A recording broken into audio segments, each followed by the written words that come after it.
UPI app ഉപയോഗിച്ച് വെറും 2 documents ആധാറും പാൻ കാർഡും മാത്രം ഉപയോഗിച്ച് 24,000 രൂപ എങ്ങനെ ലോൺ എടുക്കാന്നുള്ളത് പറഞ്ഞുതരാം. ഇതിനു വേണ്ടി നമുക്ക് ഏറ്റവും ആദ്യം വേണ്ടത് നവി എന്ന് പറയുന്ന ഒരു ആപ്പാണ്. ഇതിന്റെ ലിങ്ക് ഞാൻ താഴെ ഡിസ്ക്രിപ്ഷനിൽ കൊടുത്തിട്ടുണ്ട്. 2 ലിങ്ക് ആയിട്ട് നിങ്ങൾക്ക് കാണാനായിട്ട് പറ്റും. ഒന്ന് പ്ലേ സ്റ്റോറിന്റെ ലിങ്കും മറ്റേത് ആപ്പ് സ്റ്റോറിന്റെ ലിങ്കും.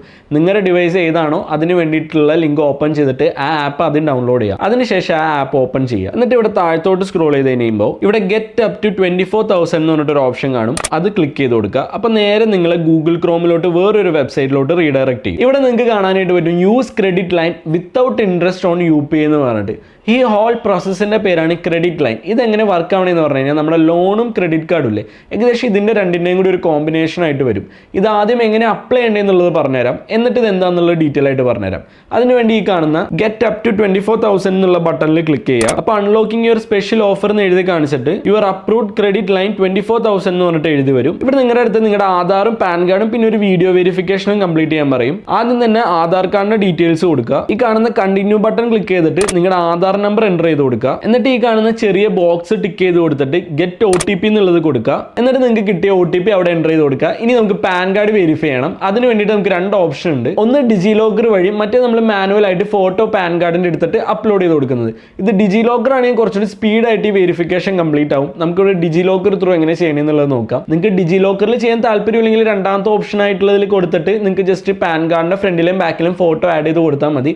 അത് വെരിഫൈ ചെയ്യാനായിട്ട് കുറച്ചുകൂടി ടൈം കൂടുതൽ എടുക്കും. അതുകൊണ്ടാണ് നമ്മളിവിടെ ഡിജി ലോക്കർ വെച്ചിട്ട് ചെയ്യുന്നത്. വെരിഫൈ വിയ ഡിജി ലോക്കർ എന്നുള്ള ഓപ്ഷൻ ക്ലിക്ക് ചെയ്തിട്ട് വെരിഫൈ പാൻ എന്നുള്ള ബട്ടൺ ക്ലിക്ക് ചെയ്യുക. അപ്പോൾ ഇവിടെ ഡിജി ലോക്കറിന്റെ ഒരു വിൻഡോ വരും. ഇവിടെ നിങ്ങൾക്ക് 2 കുഞ്ഞ് ബോക്സുകൾ കാണാനായിട്ട് പറ്റും. ആ 2 നിങ്ങൾ ടിക്ക് ചെയ്ത് കൊടുക്കണം. ഒന്ന് ഈ കാണുന്ന ഇഷ്യൂഡ് ഡോക്യുമെന്റ്സിന്റെ നേരെയുള്ള സെലക്ട് ഓൾ എന്നുള്ള ബോക്സ് ആണ്, അത് ടിക്ക് ചെയ്ത് കൊടുക്കുക. അതിനുശേഷം താഴെ കാണുന്ന ഈ ഒരു ബോക്സും ടിക്ക് ചെയ്ത് കൊടുത്തിട്ട് പ്രൊസീഡ് ക്ലിക്ക് ചെയ്യുക. അപ്പോൾ നിങ്ങളുടെ അടുത്ത് ഡിജി ലോക്കറിലോട്ട് സൈൻ അപ്പ് ചെയ്യാനായിട്ട് പറയും. നിങ്ങളുടെ ആധാർ നമ്പർ ഇവിടെ എൻ്റർ ചെയ്ത് കൊടുക്കുക. എന്നിട്ട് നെക്സ്റ്റ് ക്ലിക്ക് ചെയ്യുക. ആധാറിന്റെ OTP കൊടുത്തിട്ട് സബ്മിറ്റ് കൊടുക്കുക. നിങ്ങൾക്ക് ഡിജി ലോക്കറിൽ ഓൾറെഡി അക്കൗണ്ട് ഉണ്ടെങ്കിൽ നിങ്ങളുടെ പഴയ പിൻ അടിച്ചിട്ട് ലോഗിൻ ചെയ്യാൻ പറയും. അത് മറന്നുപോയി ഈ കാണുന്ന ഫോർഗെറ്റ് പിന്നിൽ ക്ലിക്ക് ചെയ്യാവുന്നതാണ്.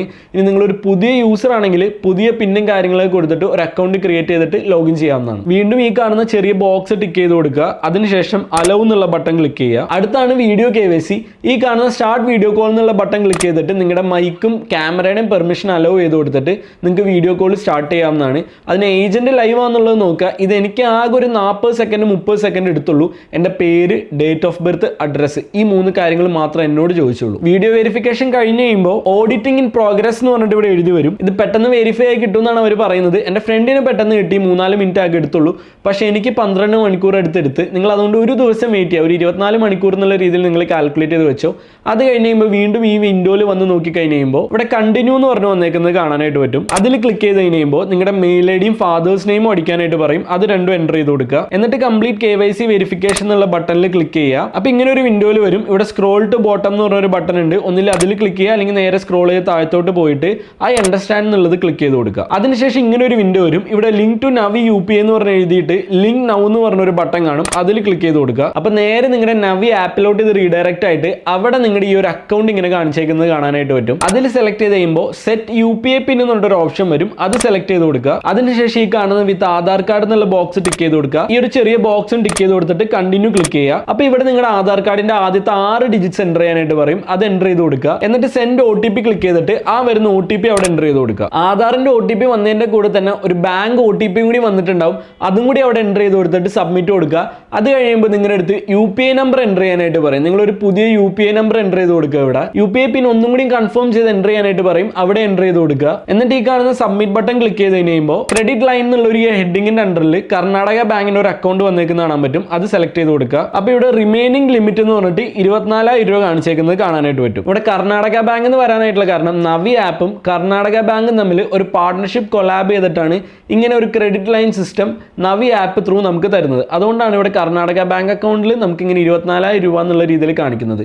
ഇത് ക്രെഡിറ്റ് കാർഡ് എങ്ങനെയാണോ വർക്ക് ആവുന്നത് അതുപോലെ തന്നെ ആയിരിക്കും ഈ ഒരു എമൗണ്ട് നിങ്ങൾക്ക് യൂസ് ചെയ്യാനായിട്ട് പറ്റുന്നത്. ക്രെഡിറ്റ് ഫിസിക്കൽ കാർഡിന് പകരം നമുക്ക് ഡിജിറ്റലായിട്ട് ഗൂഗിൾ പേ, ഫോൺ പേ ഒക്കെ പോലെ എമൗണ്ട് കിട്ടിയേക്കുന്നത്. നമുക്കിത് ATM കാർഡിൽ കൊണ്ടുപോയിട്ട് ക്യാഷ് ആയിട്ട് വിഡ്രോ ചെയ്യാനോ അങ്ങനത്തെ കാര്യങ്ങൾക്ക് പറ്റില്ല. ഇനി നമുക്ക് തന്നെ വേറൊരു ബാങ്ക് അക്കൗണ്ട് ഉണ്ട്, അതിൽ QR സ്കാൻ ചെയ്ത് അതിലോട്ട് സെൻഡ് ചെയ്യാനോ അങ്ങനത്തെ കാര്യങ്ങളൊന്നും ചെയ്യാനായിട്ട് പറ്റില്ല. ഇത് നിങ്ങൾക്ക് 2-3 രീതിയിൽ മാത്രം യൂസ് ചെയ്യാനായിട്ട് പറ്റുള്ളൂ. ഒന്ന് നിങ്ങൾക്ക് എന്തെങ്കിലും ഫോൺ റീചാർജ് ചെയ്യുക അങ്ങനത്തെ കാര്യങ്ങൾക്ക്, അല്ലെങ്കിൽ എന്തെങ്കിലും ക്രെഡിറ്റ് കാർഡ് ബില്ല് അടയ്ക്കാനോ, ഇലക്ട്രിസിറ്റി ബില്ല് അടയ്ക്കാനോ, വാട്ടർ ബില്ല്, ഗ്യാസ് ബില്ല്, ഇങ്ങനത്തെ ബില്ലുകൾ അടയ്ക്കാനായിട്ട് നിങ്ങൾക്ക് യൂസ് ചെയ്യാനായിട്ട് പറ്റും. ഇനി നിങ്ങൾ ഷോപ്പിങ്ങിന് പോയി സ്റ്റുഡിയോയിലോ മാളിലോ അങ്ങനെ ഏതെങ്കിലും സ്ഥലത്ത് ഷോപ്പിങ്ങിന് പോയിട്ട് അവിടുത്തെ QR കോഡ് സ്കാൻ ചെയ്തിട്ട് നിങ്ങൾക്ക് പേ ചെയ്യാനായിട്ടും പറ്റും.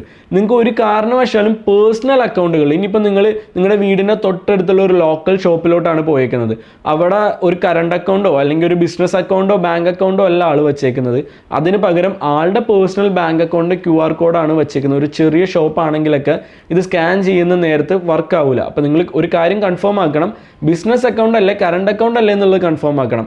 ആ രീതിയിൽ മാത്രം ഒരിക്കലും ഇത് സ്കാൻ ചെയ്ത് പേ ചെയ്യാനായിട്ട് പറ്റുന്നത്. ഈ 24,000 നിങ്ങൾക്ക് ഇങ്ങനെ ഏത് രീതിയിലും വേണമെങ്കിലും യൂസ് ചെയ്യാം. ഇതിൽ ആകെയുള്ള ഒരു റിക്വയർമെൻറ്റ് എന്ന് പറഞ്ഞു കഴിയുമ്പോൾ എല്ലാ മാസം 1-ാം തീയതി ആകുമ്പോൾ ഇതിൻ്റെ ബില്ല് വരും. 5-ാം തീയതി വരെ നിങ്ങൾക്ക് അടയ്ക്കാനായിട്ടുള്ള ടൈമുണ്ട്. ഈ 5-ാം തീയതിക്കുള്ളിൽ നിങ്ങൾ അടയ്ക്കണമെങ്കിൽ നിങ്ങളിപ്പോൾ ഈ 24,000 രൂപയിൽ നിന്ന് 20,000 രൂപയാണ് ഉപയോഗിച്ചതെന്ന് വിചാരിക്കുക. ആ 20,000 രൂപ അങ്ങനെ തന്നെ അടച്ചാൽ മതി 5-ാം തീയതിക്കുള്ളിൽ അടയ്ക്കാനാണെങ്കിൽ. അതിൻ്റെ അപ്പുറത്തോട്ട് നിങ്ങൾ 1 രൂപ പോലും കൊടുക്കേണ്ട വരുമല്ലോ. 20,000 രൂപയിൽ ഇൻട്രസ്റ്റോ വേറെ കൺവീനിയൻസ് ഫീയോ അങ്ങനത്തെ കാര്യങ്ങളൊന്നുമില്ല. നിങ്ങൾ എത്ര രൂപയാണോ ഉപയോഗിക്കുന്നത് ആ എമൗണ്ട് മാത്രം തിരിച്ചടച്ചാൽ മതിയാവും. ഇത് നിങ്ങളുടെ ക്രെഡിറ്റ് സ്കോർ ബേസ് ചെയ്തിട്ടാണ് കൊടുക്കുന്നത്. അപ്പോൾ തീരെ ക്രെഡിറ്റ് സ്കോർ കുറവുള്ളവരൊക്കെ ആണെങ്കിൽ ചിലപ്പോൾ കിട്ടണമെന്നില്ല. നിങ്ങൾ എന്തായാലും ട്രൈ ചെയ്ത് നോക്ക് കിട്ടുമെന്നുള്ളത്. കിട്ടണമെങ്കിൽ നിങ്ങൾക്ക് ഈ 24,000 ഈ രീതിയിൽ യൂസ് ചെയ്യാം. കടം കാര്യങ്ങളൊന്നും ഇനി ആരോടും ചോദിക്കേണ്ട. നിങ്ങൾക്ക് ഈ ഒരു എമൗണ്ട് വെച്ചിട്ട് നിങ്ങളുടെ ചെറിയ ചെറിയ കാര്യങ്ങളൊക്കെ ചെയ്യാൻ പറ്റുന്നതാണ്. അപ്പോൾ വീഡിയോ യൂസ്ഫുൾ ആയിട്ട് തോന്നിയിട്ടുണ്ടെങ്കിൽ ചാനൽ സബ്സ്ക്രൈബ് ചെയ്യാൻ മറക്കണ്ട. Thank you.